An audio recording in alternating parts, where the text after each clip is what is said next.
mendapatkan perhatian dan bantuan sembako.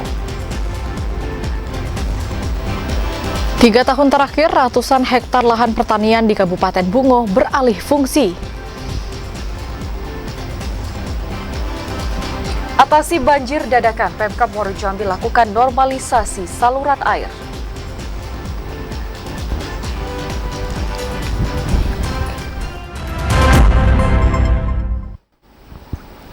Assalamualaikum warahmatullahi wabarakatuh. Terima kasih Anda masih setia menyaksikan Jambi hari ini, edisi Sabtu 27 Mei 2023. Ya, selain 3 topik utama tadi, tim redaksi kami juga telah menyiapkan sejumlah informasi penting dan menarik lainnya untuk Anda. Bersama saya, Septinita. Dan saya, Omil Hayadi. Inilah Jambi hari ini selengkapnya.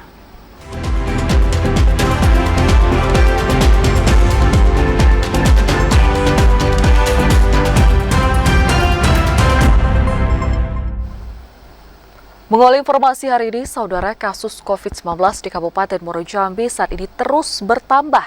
Dari catatan terbaru Dinas Kesehatan, ada penambahan 3 kasus baru dan 1 pasien yang dinyatakan sembuh.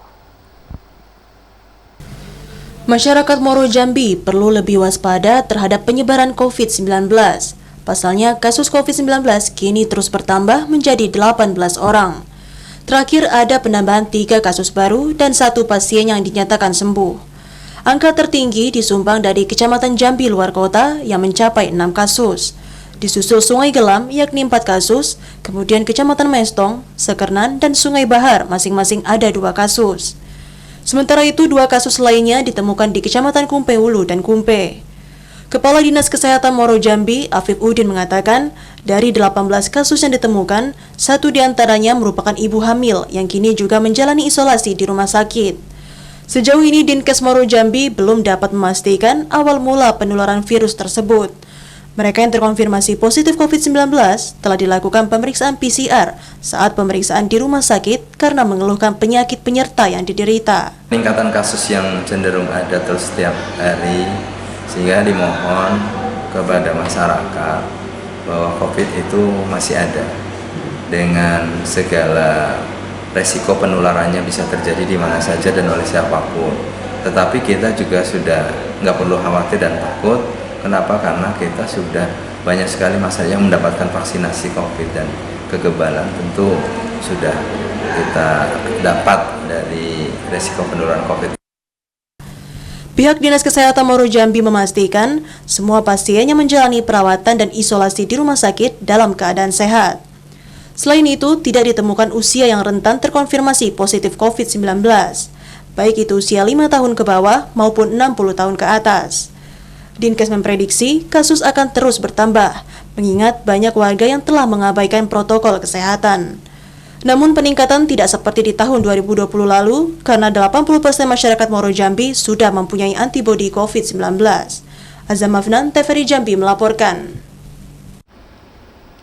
Korban longsor di pinggiran Sungai Pengabuan, Kecamatan Senyerang, Kabupaten Tanjung Jabung Barat belum mendapatkan perhatian dan bantuan sembako. Saat ini korban ditampung di salah satu rumah warga. Korban pergeseran tanah atau longsor di RT 05, Kelurahan Senyerang, Kabupaten Tanjung Barat hingga siang tadi belum menerima bantuan sembako dari pemerintah daerah. Untuk memenuhi kebutuhan makan dan minum, warga RT 05 Kelurahan Senyerang bahu-membahu membantu para korban. Salah seorang tokoh pemuda, Dedit, mengatakan peran pemerintah sangat dibutuhkan saat warga dalam menghadapi musibah bencana alam. Meski ada pejabat desa dan kecamatan yang turun dan meninjau lokasi kejadian, namun hingga Sabtu siang belum ada bantuan yang diterima oleh para korban. Namun menurut informasi, Bupati Tanjab Barat akan meninjau lokasi longsor pada Senin besok. Peristiwa pergeseran tanah di pinggiran Sungai Pengabuan, Kecamatan Senyerang ini selalu terjadi hampir setiap waktu. Bahkan sebelumnya, pergeseran tanah tidak hanya menghancurkan rumah warga, namun juga bangunan milik pemerintah daerah, seperti bangunan pelabuhan dan jembatan yang dibangun melalui dana PNPM. Menyikapi kondisi ini, pemerintah daerah harus mencarikan solusi untuk masyarakat yang berdomisili di pinggiran sungai. Masyarakat di lokasi kejadian siap jika harus direlokasi. Yang jelas kalau kami mewakili dari warga untuk dusun kami Senyerangko, kalau dapat pemerintahan baik dari kecamatan, kabupaten, kalau dapat didengar sama provinsi Pak untuk bantuan, turun langsunglah ke daerah kami ini dipantau karena arena kami ini boleh dikatakan lalu lintas perusahaan juga. Nah, jadi semua fasilitas laut itu digunakan perusahaan Pak. Sementara mata pencarian kami di sini mayoritas tani sama tukang cari udang Pak, cari ikan di sini Pak. Korban tanah longsor berharap perhatian dan bantuan dari pemerintah melalui dinas dan instansi terkait. Para korban mengaku sangat kesulitan untuk membangun kembali rumahnya yang terdampak pergeseran tanah. Didi Haryadi, TVRI Jambi melaporkan. Sementara itu, saudara, 3 tahun terakhir 400 hektar lahan pertanian di Kabupaten Bungo beralih fungsi. Bupati Bungo Masyuri akan memperketat izin guna mencegah terjadinya alih fungsi lahan pertanian. Lahan pertanian di Kabupaten Bungo menyusut sekitar 400 hektar atau beralih fungsi dalam 3 tahun terakhir. Dari total 4.700 hektar lahan pertanian, alih fungsi lahan tersebut sebagian besar digunakan untuk pengembangan perumahan, pertokoan, bahkan gudang pabrik. Bupati Bungo Masyuri mengkhawatirkan kondisi ini bila terus dibiarkan. Jika tidak terkendali, maka akan membahayakan keberlangsungan sektor pertanian di Kabupaten Bungo.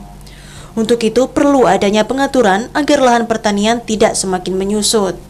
Untuk itu, Pemkab Bungo akan memperketat pemberian izin dengan mengacu ke Perda Rencana Tata Ruang Wilayah. Bila ada bangunan yang menabrak zonasi RT RW, tidak akan diberikan izin. Kurang 400 penyusupan lahan sawah di Kabupaten Bungo ini beberapa tahun terakhir. Nah, inilah yang perlu kita pertahankan, padahal kita sudah juga menetapkan peraturan daerah tentang pelarangan alih fungsi lahan. Kemudian ini memang perlu kita dorong fasilitasnya disiapkan sehingga memang masyarakat kita tidak mudah untuk mengalihkan lahan.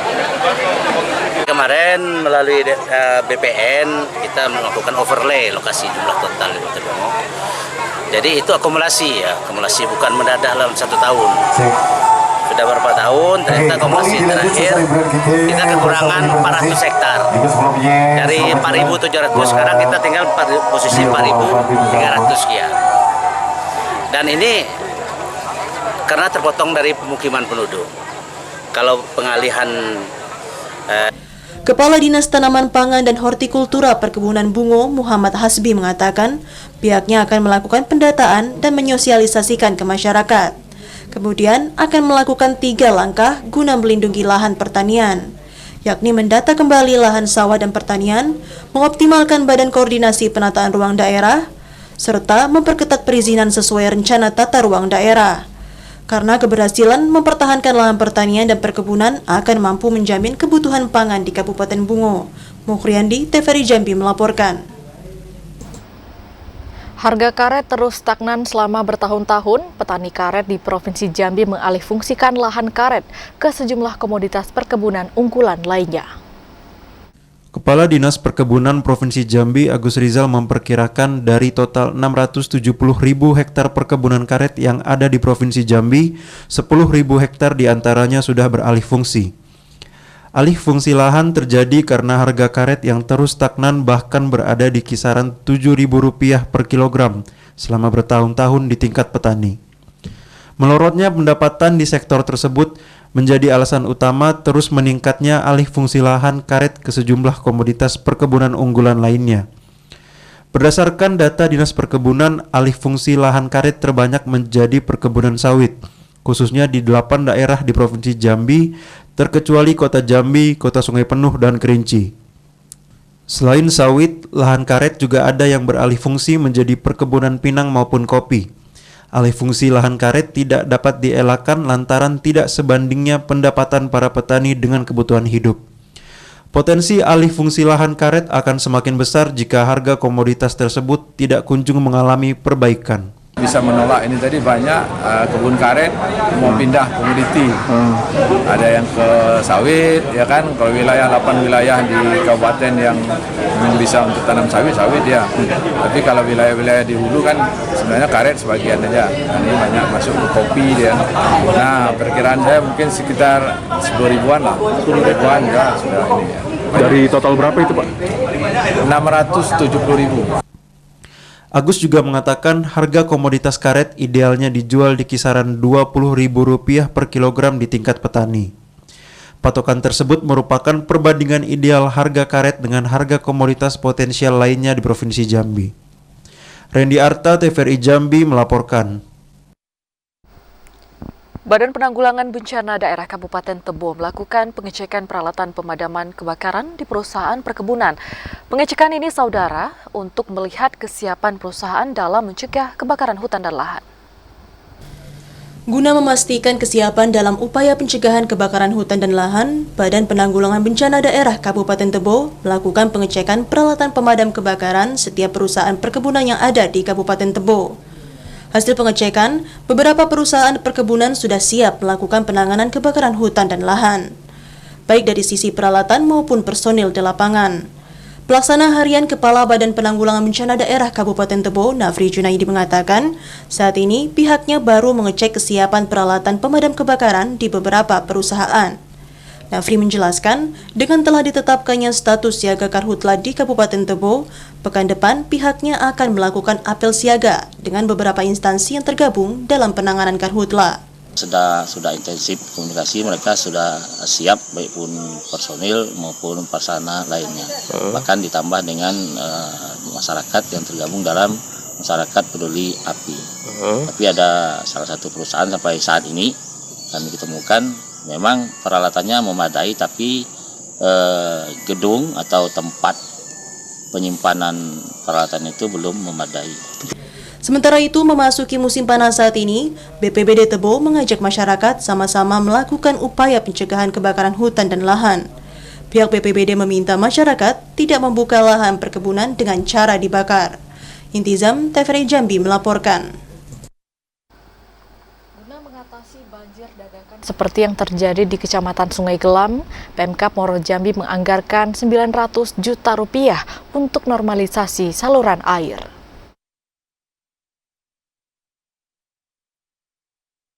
Saluran air yang ada di Kecamatan Sungai Gelam, Kabupaten Muaro Jambi. Normalisasi ini sebagai upaya mitigasi banjir dadakan yang 3 hari lalu merendam puluhan rumah dan beberapa ruas jalan di Sungai Gelam, dampak dari curah hujan yang tinggi.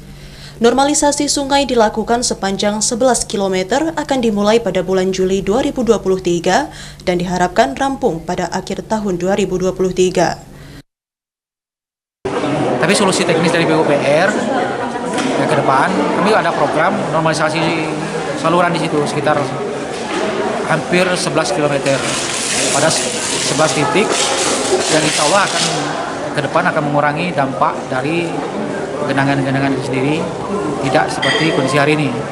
Mulai penanganannya insya Allah di bulan-bulan Juli fisiknya. Untuk normalisasi saluran air, pemerintah Kabupaten Muaro Jambi telah menganggarkan Rp900 juta pada tahun 2023 ini. Sementara itu, Kadis PUPR Muaro Jambi, Yul Tasmi mengatakan, saat ini tim teknis masih melakukan pengkajian di lapangan sebelum dilakukan pekerjaan. Azam Afnan, TVRI Jambi melaporkan. Usai jeda, kami akan kembali dengan sejumlah informasi penting dan menarik lainnya. Di antaranya BNN Kabupaten Batanghari mengklaim peredaran narkoba masuk level waspada. Sesaat lagi.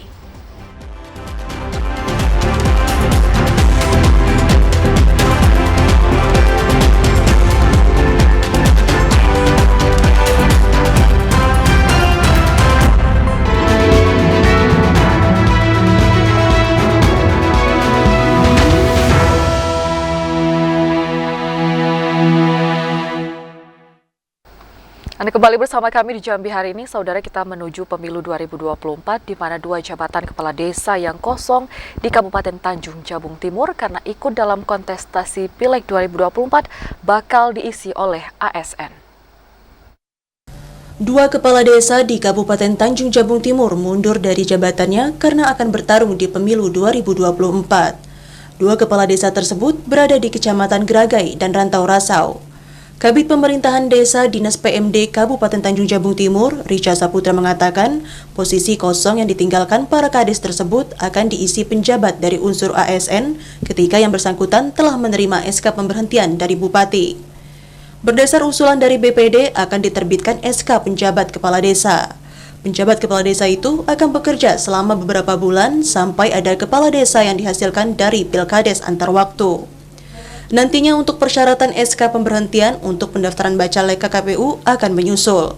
Tapi sebelum penetapan daftar calon tetap sesuai dengan PKPU nomor 10 tahun 2023. Penjabat kades itu persetujuan Bupati itu ASN. Ya, bisa dari PMD, bisa dari kecamatan, tapi baiknya memang dari PMD karena kan yang membidangi berkaitan dengan kegiatan di desa. Biasanya butuh waktu berapa lama untuk melakukan penjabatan itu? Kalau penjabat kades itu paling lama itu menjabat selama 6 bulan. 6 bulan? Ya, lewat 6 bulan itu harus segera melakukan PAW. Untuk jabatan kades dari unsur ASN itu akan berlangsung selama 6 bulan, sejak SK pemberhentian dari Bupati keluar. Setelah itu baru diadakan pemilihan kembali penentuan kepala desa oleh sejumlah tokoh masyarakat. Kliva Patria, TVRI Jambi melaporkan.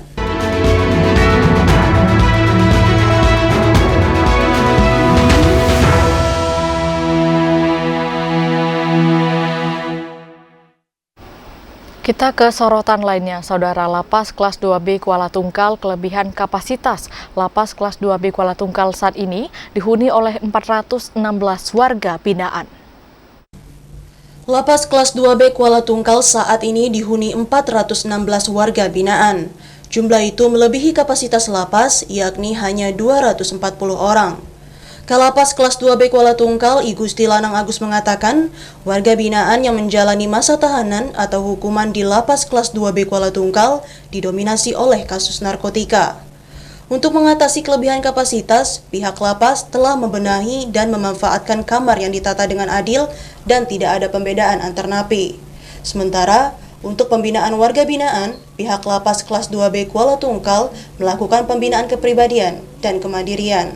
Untuk saat ini Lapas Kuala Tungkal kapasitasnya 240 dan per hari ini isi lapas itu 416, jadi sudah cukup overload.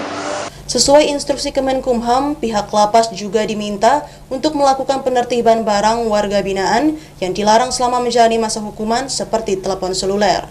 Didi Haryadi, TVRI Jambi melaporkan. Sementara itu, Saudara, peredaran narkoba di Kabupaten Batanghari saat ini sangat mengkhawatirkan, hampir ditemukan di semua wilayah. Untuk itu, BNNK Batanghari mengklaim peredaran narkoba masuk pada level waspada. Tingkat penyalahgunaan narkoba di Kabupaten Batanghari saat ini sangat mengkhawatirkan. Tak hanya di kota kabupaten, peredaran narkoba telah masuk hingga ke pelosok-pelosok desa di sejumlah kecamatan. Kepala BNN Kabupaten Batanghari, AKBP Muhammad Zuhairi mengatakan, peredaran narkoba marak terjadi di wilayah Kecamatan Pemayung, Muara Tembesi, dan Bajubang. Berbagai upaya pencegahan dan pemberantasan telah dilakukan pihak BNN, mulai dari sosialisasi, pengungkapan kasus, hingga merehabilitasi pengguna narkoba. Namun, upaya itu masih belum mengurangi tingkat penyalahgunaan narkoba. Di setiap kecamatan, memang untuk peredaran narkoba ini sendiri, ya memang kita kategorikan memang perlu diwaspada ya kalau status kami kan, dari mulai antisipasinya siaga, waspada kan gitu. Tapi bukan yang kategori masih berbahaya, bukan. Jadi waspada itu di semua kecamatan. BNN Batanghari mengimbau masyarakat untuk ikut serta berperan aktif dalam memerangi peredaran narkoba. Adi Juniawan, TVRI Jambi melaporkan. Untuk mencegah kasus penipuan kerja ke luar negeri, masyarakat diminta tidak mudah tergiur dengan tawaran kerja melalui media sosial. Masyarakat wajib mengikuti prosedur resmi jika ingin bekerja di luar negeri. Belakangan ini, kasus penipuan kerja ke luar negeri menjadi sorotan. Kasus penipuan kerja di luar negeri itu terjadi pada 13 warga Jambi yang dipekerjakan sebagai operator judi online di Malaysia. Menyikapi kasus itu, Wakil Wali Kota Jambi Maulana minta masyarakat tidak mudah tergiur dan percaya dengan tawaran kerja ke luar negeri melalui media sosial. Selain harus lebih pintar dalam menyikapi tawaran kerja ke luar negeri, masyarakat juga diminta untuk melakukan konfirmasi ke pemerintah daerah atau instansi terkait jika mendapat tawaran kerja ke luar negeri. Informasi saudara kita, warga anak-anak muda Jambi yang dipekerjakan sebagai operator judi online, kemudian ini sesuai dengan aturan negara Malaysia, mereka sekarang ditangkap di sana untuk kepentingan penyelidikan dan penyidikan di sana. Kami menghimbau kepada warga Kota Jambi khususnya untuk berhati-hati dengan tawaran-tawaran pekerjaan dari siapapun. Maulana menambahkan, untuk bekerja ke luar negeri, masyarakat harus menggunakan visa bekerja yang resmi dikeluarkan kedutaan negara tujuan. Tak hanya itu, calon tenaga kerja juga harus melengkapi beberapa persyaratan sesuai dengan prosedur. Joko, TVRI Jambi melaporkan. Saudara, 1.540 orang di Provinsi Jambi dinyatakan keluar dari program Keluarga Harapan atau PKH. Mereka sudah dianggap mampu dan mandiri sehingga tidak wajib menerima bantuan PKH. Ribuan masyarakat Provinsi Jambi dikeluarkan oleh pemerintah pusat dari penerimaan program Keluarga Harapan atau PKH. Pasalnya mereka sudah dianggap mampu dan mandiri sehingga tidak perlu lagi menerima bantuan tersebut. Dari catatan Dinas Sosial Provinsi Jambi, dari ratusan ribu masyarakat Provinsi Jambi, sudah 1.540 orang yang dinyatakan keluar dari PKH. Sementara itu, untuk di tahun 2023, masih dalam tahapan penghitungan ulang. Kepala Dinas Sosial dan Kependudukan Pencatatan Sipil atau Dinsos Dukcapil Provinsi Jambi, Arif Munandar mengatakan, setiap tahun ribuan masyarakat Provinsi Jambi keluar dari PKH. Hal itu karena pendampingan yang telah dilakukan oleh pemerintah membawa masyarakat untuk mandiri dan bisa menambah penghasilan lebih. Arif menyebutkan meski sudah ada yang keluar dari PKH, namun saat ini masih ada ratusan ribu masyarakat di Provinsi Jambi yang masih menerima PKH. Joko, TVRI Jambi melaporkan. Saudara, Gubernur Al-Haris buka pameran bursa kerja yang diselenggarakan oleh Fakultas Pertanian Universitas Jambi. Informasi selengkapnya akan kami hadirkan usai jeda dalam segmen advertorial. Tetaplah di Jambi hari ini.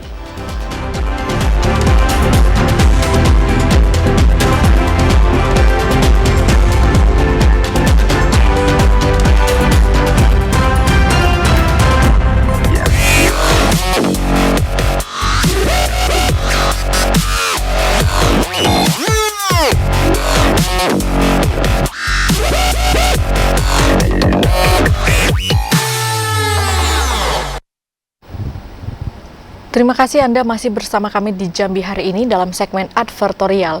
Gubernur Jambi Al-Haris membuka pameran bursa kerja yang diselenggarakan Fakultas Pertanian Universitas Jambi. Pameran bursa kerja itu diharapkan dapat memfasilitasi pencari kerja maupun pengguna tenaga kerja dalam menurunkan jumlah pengangguran.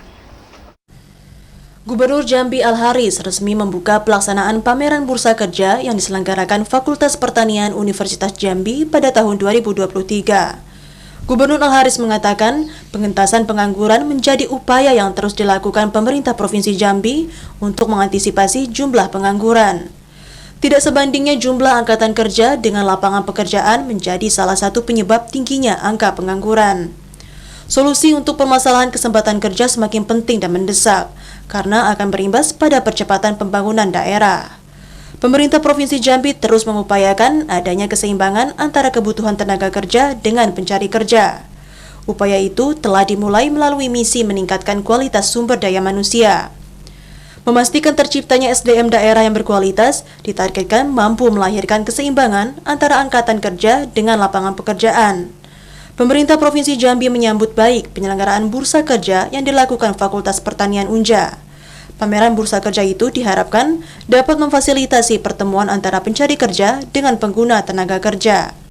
Ini ada pertemuan antara anak-anak kita yang mencari pekerjaan dengan juga yang memberi pekerjaan, ya.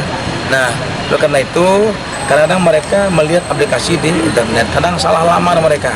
Kadang itu hanya aplikasi yang dibuat untuk menjebak orang. Dengan bursa ini mereka langsung ke titik pemberi pekerjaan, langsung ada interaksi. Nah, insya Allah mereka tidak salah dalam memilih pekerjaan. Yang kedua, kita juga mendorong sektor swasta membuka pekerjaan, tidak lagi sistemnya diam-diam. Berdasarkan data BPS Provinsi Jambi, angkatan kerja pada Februari 2023 mencapai 1,85 juta orang. 1,77 juta orang diantaranya masuk dalam catatan penduduk pekerja. Sementara untuk tingkat pengangguran terbuka mencapai 4,50%, dengan partisipasi angkatan kerja sebesar 67,88%. Randy Harta, TVRI Jambi melaporkan. Sementara itu, Saudara Gubernur Al-Haris membuka konferensi kerja ketiga Persatuan Guru Republik Indonesia atau PGRI Provinsi Jambi. Konferensi kerja itu, Saudara, diharapkan dapat mendorong percepatan pendidikan di Provinsi Jambi.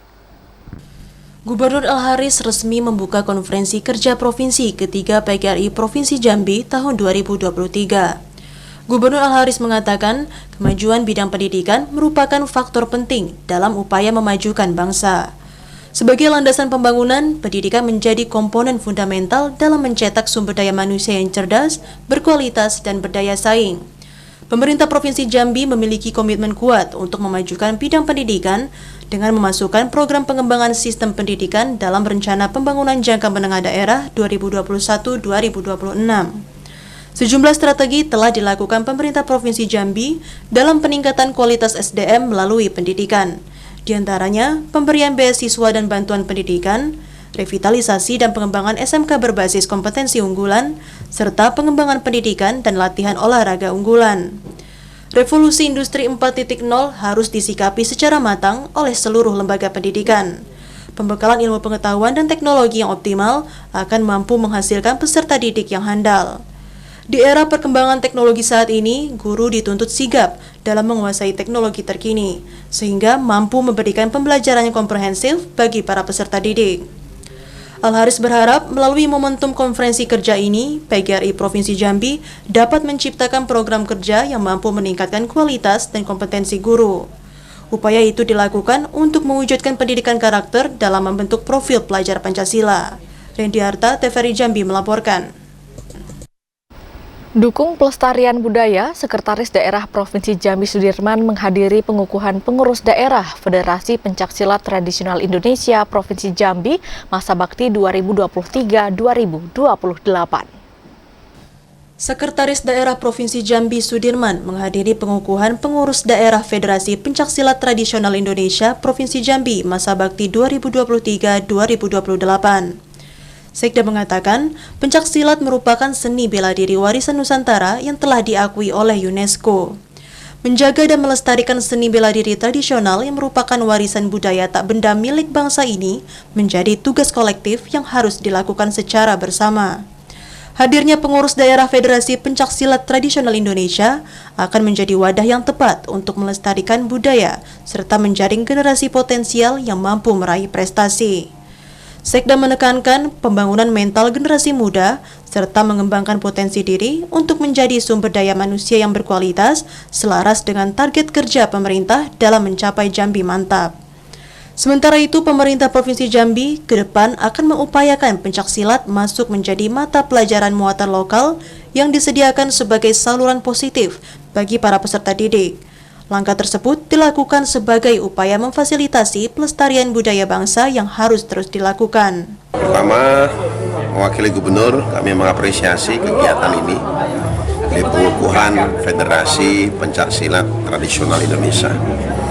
Kenapa kemudian difasilitasi oleh pemerintah provinsi? Ini bagian dari upaya bersama bahwa nilai-nilai tradisional budaya Pancasila itu harus tetap kita lestarikan. Yang kedua, kami berharap agar para pengurusnya juga ikut terlibat dalam upaya bersama untuk melestarikan budaya tradisional Pancasila. Sudirman berharap pengurus baru Federasi Pencaksilat Tradisional Indonesia Provinsi Jambi mampu memberikan kontribusi terbaik dalam rangka melestarikan dan mengembangkan prestasi pencaksilat di daerah. Randy Harta, TVRI Jambi melaporkan. Saudara Wakil Wali Kota Jambi Maulana menyerahkan bantuan kepada korban rumah roboh di Kecamatan Pasar, Kota Jambi, di mana bantuan itu berupa paket sembako dan uang tunai senilai 20 juta rupiah untuk perbaikan rumah. Wakil Wali Kota Jambi Maulana menyerahkan bantuan kepada korban rumah roboh. Bantuan itu diserahkan langsung di kediaman korban Kim Him di Jalan WR Supratman, Pasar Jambi pada Jumat sore kemarin. Rumah milik Kim Him mengalami kerusakan setelah terjadi hujan lebat dan angin kencang pada minggu lalu, sehingga mengakibatkan rumah longsor dan mengalami rusak parah. Bantuan yang diberikan itu berupa paket sembako seperti beras 10 kg, mie instan 2 dus, minyak goreng, dan bahan pokok lainnya. Kemudian uang tunai sebesar 20 juta rupiah untuk perbaikan rumah. Wakil Wali Kota Jambi Maulana mengatakan uang tersebut akan diberikan dalam bentuk material untuk perbaikan rumah. Maulana berharap bantuan itu dapat meringankan beban korban. Kami yang mendapatkan musibah yaitu Ibu Kim Him di RT 04 Kelurahan Orang Kayu Hitam, didampingi langsung Bapak Kepala Dinas Sosial, kemudian Kabidnya dan Kepala Dinas Damkar, diwakili Kabid, Camat, Lurah, para ketua RT juga hadir melihat kondisi dari rumah yang beberapa hari lalu mengalami roboh ya. Ini akibat dari cuaca yang ekstrim dan kondisi rumah yang memang sudah lama. Jadi ada kelapukan-kelapukan. Kami hadir melihat langsung dan yang mengalami musibah sedang sakit juga.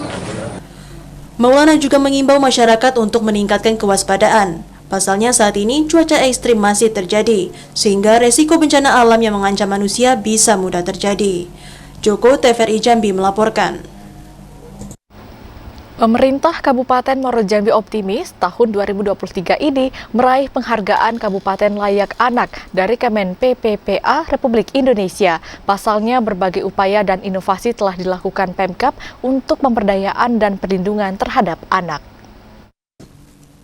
Berbagai upaya telah dilakukan pemerintah Kabupaten Muaro Jambi guna meraih penghargaan Kabupaten Layak Anak atau KLA tahun 2023. Beberapa program dan inovasi yang telah dilakukan, diantaranya memastikan kesehatan dan pendidikan terhadap anak, menggandeng pihak swasta untuk dapat memberi perlindungan dan pemberdayaan anak. Tahun 2023 ini, pemerintah Kabupaten Muaro Jambi optimis bisa meraih penghargaan Kabupaten Layak Anak dari Kementerian Pemberdayaan Perempuan dan Perlindungan Anak Republik Indonesia. Sekretaris Daerah Muaro Jambi Budi Hartono memaparkan beberapa langkah yang telah dilakukan saat verifikasi lapangan hibrid bersama Deputi Bidang Pemenuhan Hak Anak melalui virtual pada Jumat 26 Mei 2023 di Rumah Dinas Bupati.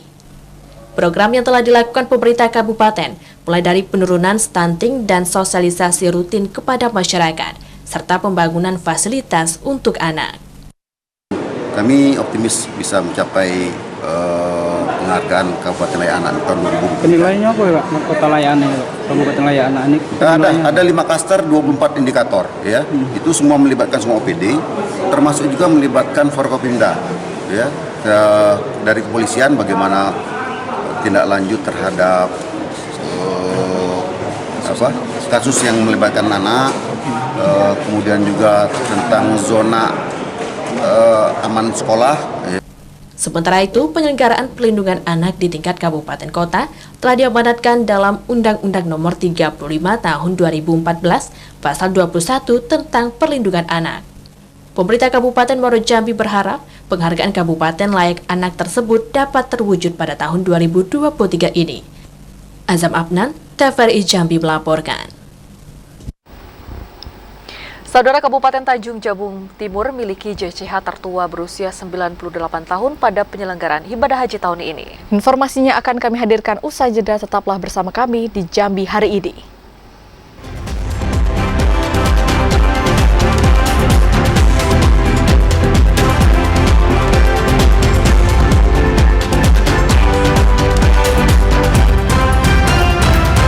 Labbaik Allahumma labbaik لبيك لا شريك لك لبيك إن الحمد والنعمة لك والملك لا شريك لك. Saudara, kita masuk pada segmen info haji, di mana pada penyelenggaraan haji tahun ini, jamaah calon haji atau JCH asal Kabupaten Tanjung Jabung Timur mencapai 100 orang. Dari jumlah itu, 1 diantaranya terdapat JCH tertua yang berusia 98 tahun. Berdasarkan data kantor Kemenak Kabupaten Tanjung Jabung Timur, jumlah JCH pada tahun ini mencapai 100 jemaah. Jumlah itu terdiri dari 46 JCH laki-laki dan 54 lainnya perempuan. JCH asal Kabupaten Tanjung Jabung Timur akan masuk ke Asrama Haji Provinsi Jambi pada 5 Juni mendatang sekitar pukul 7 malam. JCH asal Kabupaten Tanjung Jabung Timur tergabung ke dalam kloter 18 embarkasi antar Jambi.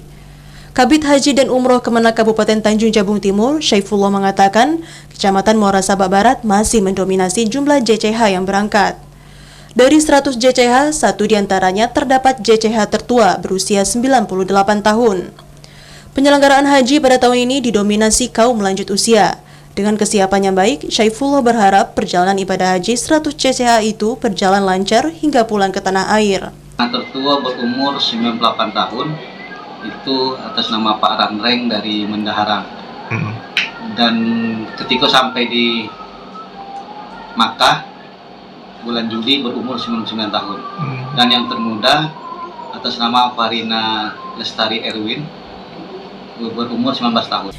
Selain berpesan kepada para JCH untuk menjaga kesehatan dan rutin berolahraga, Syaifullah juga meminta petugas pendamping haji untuk membantu jemaah selama berada di Tanah Suci. Khalifa Patria, TVRI Jambi melaporkan. Saudara, pihak Kanwil Kemenak Provinsi Jambi menyatakan persiapan penyelenggaraan haji telah mencapai 95%. Kepala Bidang Penyelenggaraan Haji dan Umroh Kanwil Kemenak Provinsi Jambi, Wahyudi Abdul Wahab mengatakan, kesiapan penyelenggaraan haji untuk tahun 2023 sudah mencapai 95%. Tahap persiapan dokumen calon jemaah haji seluruhnya sudah dilakukan dengan baik. Mulai dari perekaman biometrik yang wajib dilakukan seluruh jemaah, pembuatan paspor, hingga proses pengusulan penerbitan visa yang saat ini sedang dalam tahapan perampungan. Untuk saat ini, Kanwil Kemenak tengah fokus untuk merampungkan persiapan asrama haji agar nantinya mampu melayani proses keberangkatan jemaah secara maksimal. Langkah pematangan ini dilakukan untuk memastikan asrama haji siap untuk mengakomodir jemaah lansia yang jumlahnya mencapai 1.008 orang dari total 2.909 kuota jemaah haji Provinsi Jambi. Sedangkan finalisasi untuk kesiapan penyelenggaraan ibadah haji tahun 2023 akan dilakukan rapat koordinasi lintas sektoral pada tahun 2023. Pekan terakhir ini bisa kita selesaikan. Kemudian sekarang juga sedang proses pembersihan ground tank atau sarana air bagi jamaah. Kemudian kendala listrik misalnya itu sudah ada daya yang ditingkatkan, sudah koordinasi dengan PLN. Jadi beberapa problem yang berpotensi muncul kita coba antisipasi dengan baik. Tentu finalisasi ini harapan kita nanti tanggal 29 akan ketemu semua lintas sektoral membicarakan apa saja kendala-kendala yang kemungkinan akan terjadi, sehingga masih ada waktu sekitar 5 atau 6 hari untuk menyelesaikan kendala itu. Pada musim haji tahun 2023, Provinsi Jambi akan memberangkatkan 2.954 orang jemaah haji, termasuk petugas yang terbagi dalam 8 kelompok terbang. Rendi Harta, TVRI Jambi melaporkan. Labbaik Allahumma labbaik, labbaik la syarika laka labbaik, innal hamda wan ni'mata laka wal mulk la syarika lak. Beralih ke informasi lainnya, saudara, dalam rangka memperingati hari jadinya ke-28 tahun, TVRI Stasiun Jambi menggelar sunat massal. Sunat massal yang diikuti 52 anak. Anak itu bekerja sama dengan Dinas Kesehatan Kota Jambi dan Basnas Provinsi Jambi. Memperingati hari jadinya ke-28 tahun, TVRI Stasiun Jambi menggelar sunat massal. Sunat massal yang diselenggarakan pada Sabtu pagi itu bekerja sama dengan Dinas Kesehatan Kota Jambi dan Basnas Provinsi Jambi. Sunat massal yang dilaksanakan di ruang VIP TVRI Stasiun Jambi itu dibuka Kepala TVRI Stasiun Jambi, Raden Sarjono.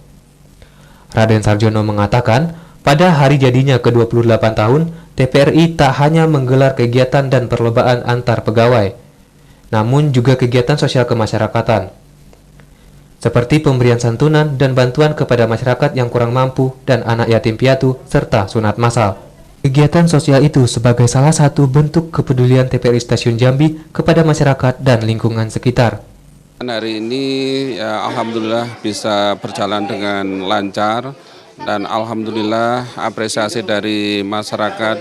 Salah satu rangkaian dari ulang tahun TVRI Jambi yang ke-28 tahun 2023. Saat ini kita mengadakan sunatan massal dan bekerja sama dengan Basnas Alhamdulillah sesuai dengan harapan kita hanya target 25 anak, tapi ternyata pada saat ini yang mengikuti sunatan massal sebanyak 52 orang. Koordinator Pelaksana Sunat Massal Dinas Kesehatan Kota Jambi, Febri Juhamsyah, mengapresiasi sunat massal yang digelar oleh TPRI Stasiun Jambi. Dinas Kesehatan Kota Jambi mendukung upaya yang dilakukan TPRI Stasiun Jambi yang ikut berkontribusi dalam memberikan pelayanan kesehatan kepada masyarakat. Terkait kegiatan hari ini, kami dari Dinas Kesehatan Kota Jambi itu bekerja sama dengan TPRI Jambi mengadakan acara sunatan massal. Acara sunatan massal ini sering sih kami dari Dinas Kesehatan Kota Jambi laksanakan bekerja sama dengan Basnas, dengan MUI, kemudian juga dengan PMI, gitu. Dengan kantor lain juga sering kami lakukan. Kami sangat mengapresiasi acara pada hari ini karena kegiatan ini salah satunya sunat massal ini termasuk bakti dari Dinas Kesehatan Kota Jambi kepada masyarakat bekerja sama dengan TPRI. Wakil Ketua Basnas Provinsi Jambi, Abdul Manan, mengatakan pihaknya akan selalu mendukung kegiatan yang dilakukan TPRI Stasiun Jambi, terutama program yang berkaitan dengan kesejahteraan masyarakat. Pada sunat massal yang diikuti antusias oleh 52 orang anak-anak ini, turut dilakukan pemberian hadiah kepada 6 pemenang lomba penyiar. Yazid, TPRI Jambi, melaporkan.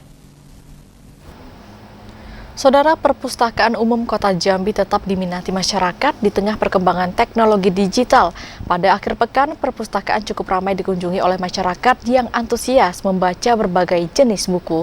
Untuk mengetahui informasi selengkapnya, kita telah terhubung dengan reporter Khairani Utari.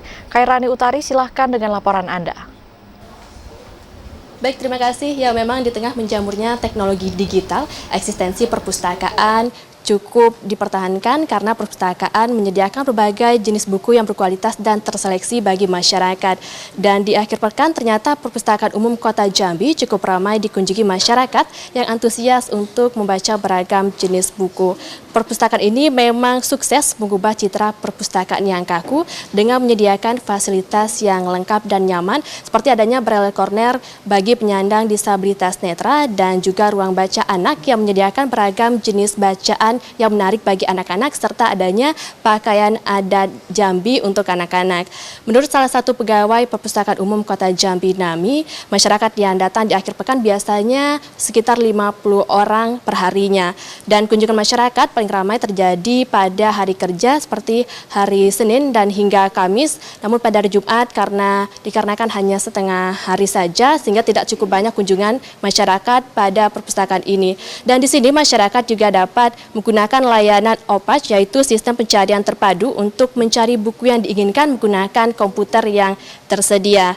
Dan di perpustakaan ini, masyarakat dapat meminjam maksimal 2 buku dengan lama peminjaman selama 1 minggu dan masyarakat juga dapat meminjam buku digital melalui aplikasi iJambi Kota. Untuk mengetahui bagaimana antusias dari pengunjung, saya akan mencoba mewawancarai salah satu pengunjung di perpustakaan ini. Halo, mau mengganggu waktunya sebentar, Kak. Dengan kakak siapa? Dengan Rani Hosiana. Dengan Kak Ranio ya. Kakak di sini lagi ngapain nih, Kak? Di sini lagi ngerjain tugas. Lagi ngerjain tugas ya. Sering ke sini, Kak? Lumayan sering. Lumayan sering. Kenapa suka berkunjung ke perpustakaan ini, Kak? Karena fasilitas dan penyediaan bukunya juga nyaman, terus buku-bukunya juga lengkap. Baik. Fasilitas apa sih yang paling jadi favorit Kakak? Nyaman, contohnya kayak bersih, terus tenang, adem juga buat ngerjain tugas bareng-bareng. Oh, berarti kesini sering sama teman ya? Iya, buat ngerjain tugas. Biasa kalau sama teman tempat favoritnya di mana di sini, Kak? Di lantai 3 sih buat nyari buku referensinya. Terus duduknya di ujung sini supaya dekat dengan pencarian bukunya.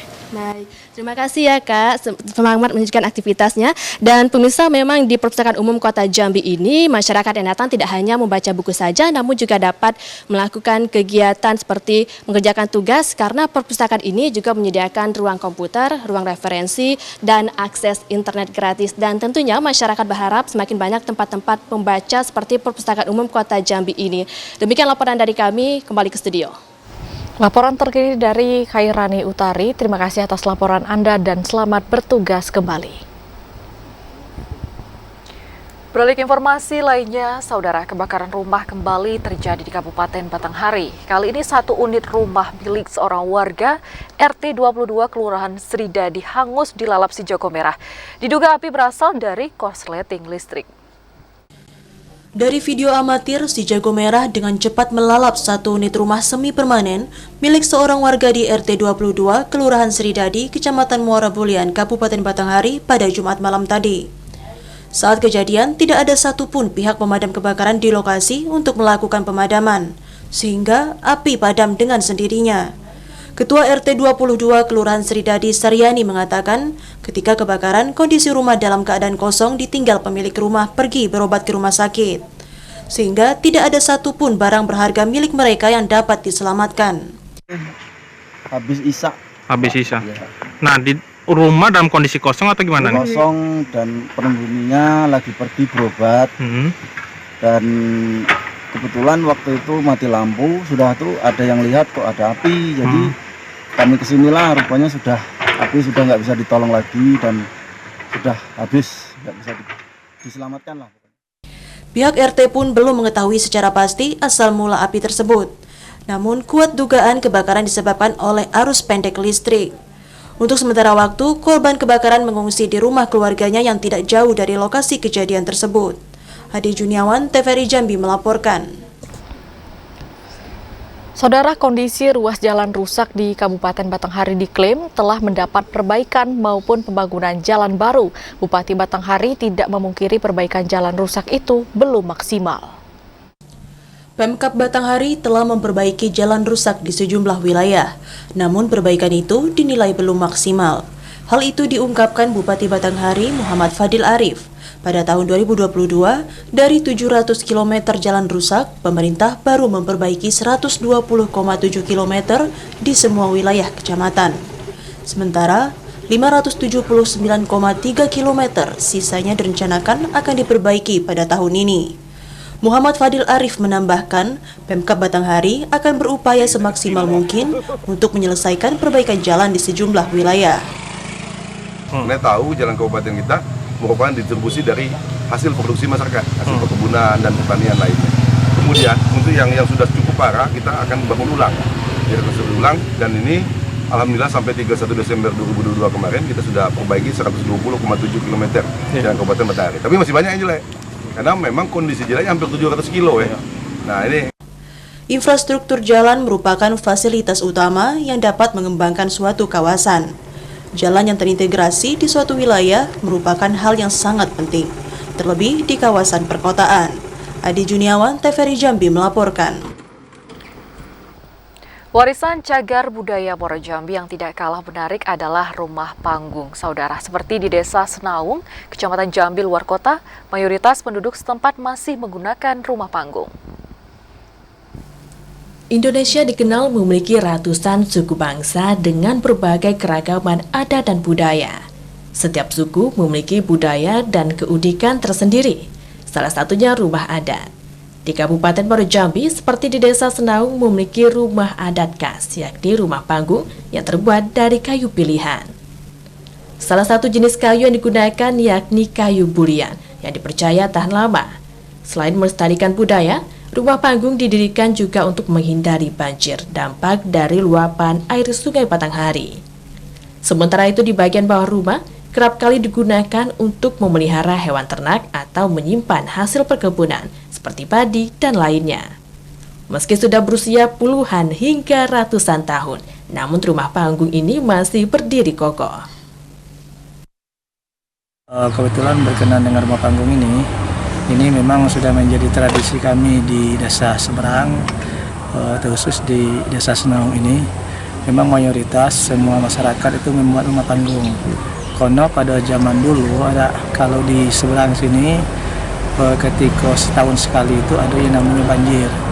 Jadi airnya menguap naik tinggi, makanya semua warga itu dari zaman dulunya sampai sekarang masih mentradisikan bikin rumah panggung. Setiap rumah dirancang sesuai dengan kebutuhan dan keunikan penduduk setempat. Tidak bisa dipungkiri, di zaman yang sudah berganti, kini banyak masyarakat yang tidak lagi membangun rumah berbentuk panggung. seiring dengan berkembangnya teknologi. Azam, TVRI Jambi melaporkan. Usai jeda kami akan kembali dengan sejumlah informasi penting dan menarik lainnya, saudara. Di antaranya Kejari Musi Banyu Asin menggeledah kantor Dinas Perkemuba Sumatera Selatan.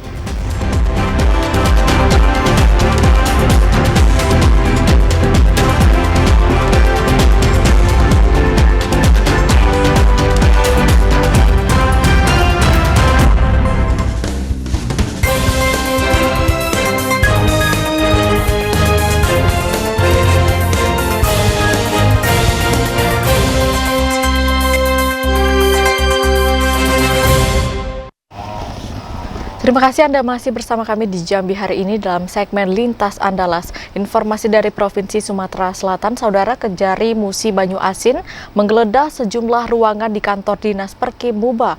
Penggeledahan itu terkait pekerjaan pemasangan pipa transmisi senilai 7 miliar rupiah lebih. Mantan Ketua Sekretariat Bawaslu Sumsel tersangka kasus korupsi dana hibah Bawaslu Pilkada Prabumuli mengembalikan uang korupsi ke Kejaksaan Negeri Prabumuli. Uang itu diduga berasal dari aliran dana hibah Bawaslu tahun 2017-2018. Pengembalian uang itu diserahkan melalui kuasa hukum tersangka Iriadi. Dalam dakwaan, penyidik menemukan tersangka menerima aliran dana sebesar 430 juta rupiah. Kepala Kejaksaan Negeri Kota Prabumuli, Roy Riyadi, mengatakan titipan uang itu selanjutnya akan diuji dalam persidangan dan tetap menerapkan azas praduga tak bersalah. Menerima uang titipan dari pengacara tersangka Iriadi, saudara Luge, ini adalah sebesar 230 juta rupiah. Uang titipan 230 juta ini akan kami lakukan membuat berita acara penitipan. Sementara itu, kuasa hukum tersangka Rudi Arianto menegaskan akan menghormati setiap proses hukum. Pihaknya akan tetap memperjuangkan pengembalian uang yang tersisa, yakni sebesar 200 juta rupiah. Upaya kami kayak benar untuk bisa proses ini lancar. Setelah itu klien kami mendapat hukuman yang seringan-ringan, gitu aja. Untuk jumlah uang tadi kita akan ya, tetap kita pikirkan dari awal. Apa karena kondisi kesehatan? Bukan. Karena memang dari awal sudah dipikirkan oleh klien kami. Berdasarkan hasil audit perhitungan keuangan negara atau BPKP, kerugian negara sebesar 1,8 miliar rupiah. Holdi Efriansa, Tim Liputan TVRI Sumsel melaporkan. Kita ke Provinsi Bengkulu, Saudara. Polsek Seluma mengamankan seorang pemilik warung berinisial NA. NA diamankan karena diduga menjual obat terlarang, Jenny Pil Samkodin, ke remaja dan anak di bawah umur. NA, warga Kecamatan Seluma Timur ini diamankan Polsek Seluma karena diduga menjual obat dilarang jenis pil Samkodin di warung miliknya. Dari tangan pelaku, polisi mengamankan barang bukti berupa pil Samkodin berkemasan serta uang tunai hasil penjualan. Dari hasil pemeriksaan, diduga pelaku sudah melakukan praktik jual beli obat terlarang sejak 4 bulan terakhir. Obat dibeli dari toko online dan dijual kepada para remaja dan anak di bawah umur yang datang ke warungnya. Pelaku diamankan setelah polisi menerima informasi dari masyarakat dan melakukan serangkaian penyelidikan. Si pelaku ini yaitu menjual dan atau mengedarkan obat merek Samkodin kepada pelanggannya untuk mendapatkan keuntungan. Oleh pelanggan tersebut, obat Samkodin yang dibeli dari salah satu orang lain digunakan untuk mabuk, pakai sendirilah intinya, dengan pelaku memiliki toko obat atau apotek yang berprofesi sebagai petani yang hanya sekolah sampai SD. Akibat perbuatannya, pelaku dikenakan pasal 196 junto pasal 98 Undang-Undang Nomor 36 Tahun 2009 tentang Kesehatan dengan ancaman hukuman pidana maksimal 15 tahun penjara dengan denda 1,5 miliar rupiah. Dari Kabupaten Seluma, kontributor TVRI Bengkulu melaporkan.